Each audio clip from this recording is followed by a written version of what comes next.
Welcome to டப்பி செய்திகள். சமீபமாக நடந்த மிகப்பெரிய ஸ்கேம் பத்தி நம்ம பார்க்க போறோம். களத்தில் நம்மோட திரு களப்புடுங்கி கணேஷ் அவர்கள் இருக்கிறார். கணேஷ், என்ன நடந்தது? இப்போ நான் பீகார்ல இருக்கிறேன். நம்ம கூட பாதிக்கப்பட்டவர் இருக்காரு. வணக்கமுங்க. மிஸ்டர் கணேஷ் அவன் மூஞ்சில முண்டு போட்டு மறைச்சிருக்காங்க. வேணாம், அவ்வளவு கேவலமான ஸ்கேமாமா. நடந்தது என்ன கேக்குறல்ல, சொல்றா. அது வேலை வாங்கி தரதா சொன்னாங்க. அது என்ன வேலை? வேலை செய்யற வேலை. கணேஷ், அந்த நாயை தெளிவா பேச சொல்லுங்க.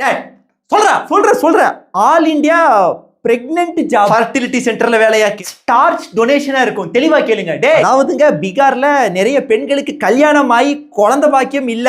அதனால அஸ்வமேத யாக ஏதாவது இல்லைங்க, அவங்கள நேச்சுரலா பிரெக்னன்ட் செய்ய ஜாப் அப்ளிகேஷன். சம்பளம் எவ்வளோன்னு சொன்னாங்க.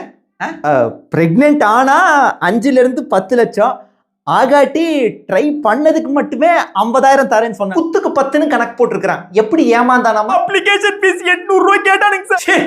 அவ்வளவுதானா? அது மட்டும் இல்லைங்க, எங்க போனுக்கு போட்டோஸ் எல்லாம் அனுப்புனானுங்க. யாரோடது?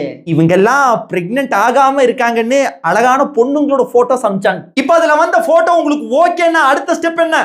ஓகேனா காசு அண்ட் டெபாசிட் பே பண்ண சொன்னாங்க. எத்தனை பேர் ஏமாத்தீங்க? சுமார் 10,000 பேர் ஏமாத்துங்க. அந்த லிஸ்ட் எடுத்து குடும்ப கட்டுப்பாடு பண்ணுண்டா உங்களை எல்லாம். சார் கணேஷ் சார், என்ன உங்க ஸ்டூடியோல எதுனா வேலை இருந்தா சொல்லுங்க, வந்து செய்யறேன்.